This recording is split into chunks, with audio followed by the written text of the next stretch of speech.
Hi, it's Marianne Chrisman, the Discipleship Director at Mount Comfort Church. I just wanted to hop on here today and share a quick devotion with you about the great commandments that Jesus gave us.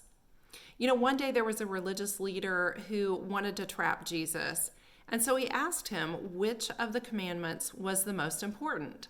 Now, obviously, Jesus knew what was in this leader's heart, and so he replied that we must love God with all of our heart, mind, soul, and strength.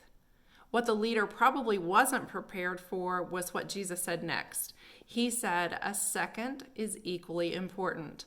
Love your neighbor as yourself. He knew that if we could do these two things, that we could fulfill the law. The first one seems pretty easy, right? We're to love a perfect God with everything in us.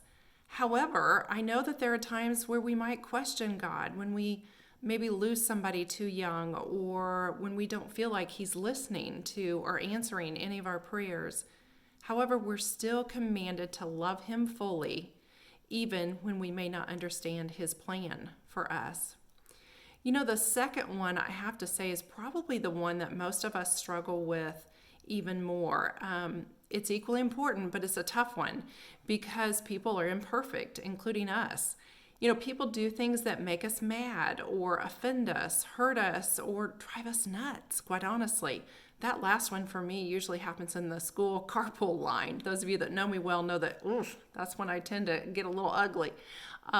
Yet Jesus is telling us to love these folks with everything in us as much as we love God. And sometimes I wonder, why would He put that kind of pressure on us? Doesn't He know that we are imperfect and that we're bound to mess that up for sure? I believe God wanted us to learn to look past each other's faults to see what He sees in others. In Genesis chapter 1, verse 27, it tells us what to look for. It says, so God created human beings in His own image. You see, each of us are made in God's image. Even the people who don't look like us or vote like us or act like us.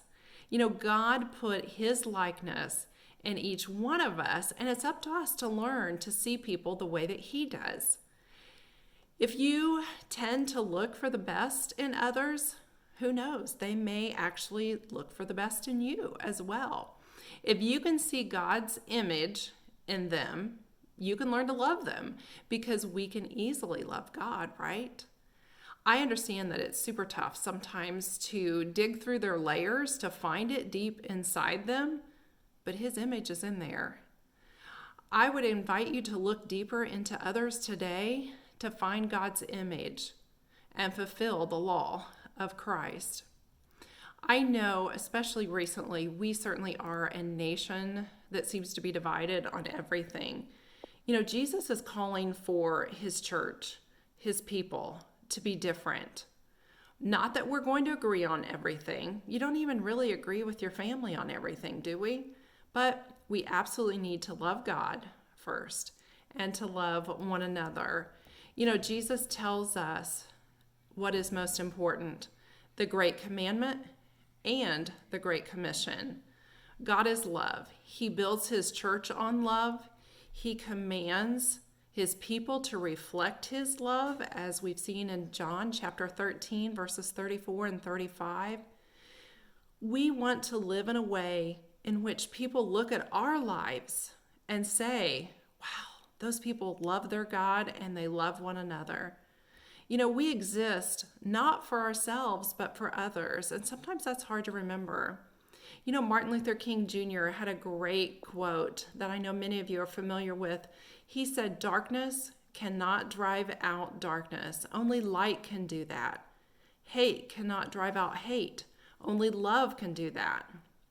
We cannot love others selflessly until we love God supremely. I want to invite all of you to pray this week that God will help you love Him with all your heart, soul, and mind, and that it'll help us love our neighbors as ourselves.